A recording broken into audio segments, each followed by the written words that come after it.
नबी पाक सल्लल्लाहु अलैहि वसल्लम ने एक दफ़ा हजरात सहाबा से फरमाया, मिंबर के पास जमा हो जाओ।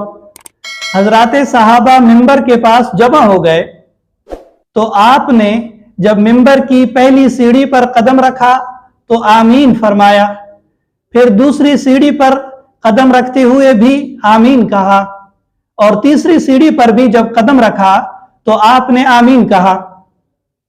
हजरात सहाबा ने अर्ज किया कि अल्लाह के रसूल, आज हमने आपसे ऐसी बात सुनी है जो इससे पहले कभी नहीं सुनी। तो नबी पाक सल्लल्लाहु अलैहि वसल्लम ने फरमाया कि जब मैंने मिंबर की पहली सीढ़ी पर कदम रखा तो हजरत जिब्रील अमीन ने फरमाया कि जलील व ख्वार हो वो शख्स जिसको रमजानुल मुबारक का महीना अता हुआ और फिर वो गुजर गया और इसकी मगफिरत न हुई। इस पर मैंने आमीन कहा।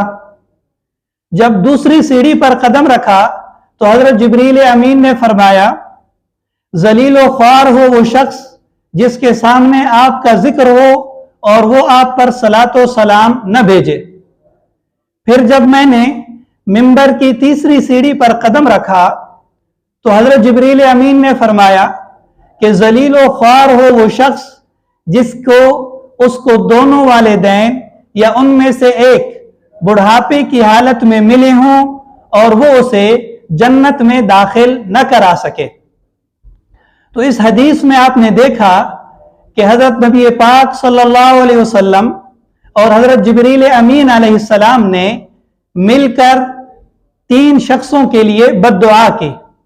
इनमें से पहला शख्स रमजानुल मुबारक के महीने में अपनी मगफिरत न कराने वाला शख्स है कि रहमतों का महीना मिला कि अल्लाह तबारक व तआला की तरफ से हर वक्त किसी न किसी अमल के बदले मगफिरत का वादा मौजूद था, लेकिन इसने कोई ऐसा अमल न किया कि जो अल्लाह ताला के यहाँ कबूल हो जाता और इसकी मगफिरत हो जाती। चुनांचे ऐसे शख्स के लिए बद्दुआ की गई। तो रमजानुल मुबारक का महीना अल्लाह तबारक व तआला ने हमें अता कर रखा है, तो गौर व फिक्र करना चाहिए कि आया हमसे ऐसे आमाल हो रहे हैं या नहीं कि जिनके बदले अल्लाह तबारक व तआला हमारी मगफिरत फरमा दे।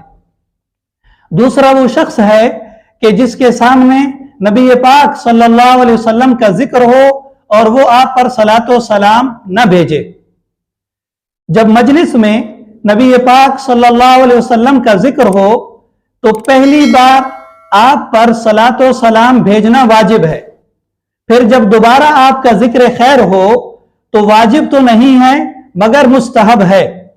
और जब आप नबी पाक सल्लल्लाहु अलैहि वसल्लम पर सलातो सलाम भेजते हैं तो अल्लाह तबारक व तआला एक दफा सलातो सलाम भेजने के बदले आप पर 10 रहमतें नाजिल फरमाते हैं, आपके 10 दरजात बुलंद करते हैं, आपके नामे आमाल में 10 नेकियां लिख देते हैं और आपके नामे आमाल से 10 गुनाह माफ कर दिए जाते हैं। तो कितना बड़ा अजर सवाब है कि एक दफा आपने सलातो सलाम भेजा और उसके बदले में आपको 4 किस्म के इनामात मिले और हर इनाम 10 गुना मिला। एक हदीस में आप सल्लल्लाहु अलैहि वसल्लम ने फरमाया कि बखील है वो शख्स कि इसके सामने मेरा जिक्र हो और वो मुझ पर सलातो सलाम न भेजे। तो नबी पाक सल्लल्लाहु अलैहि वसल्लम पर सलातो सलाम न भेजने वाले शख्स के लिए बद्दुआ की गई। तीसरा शख्स वो है कि जिसको बूढ़े वालिदैन मिले हों, दोनों या उनमें से एक, और वो खिदमत के मोहताज थे, जानी तौर पर या माली तौर पर या किसी और लिहाज से, और ये ऐसी उनकी खिदमत न कर सका कि उनकी दुआएं इसे मिलती और जन्नत में दाखिल हो जाता। ऐसे शख्स के लिए भी बद्दुआ की गई।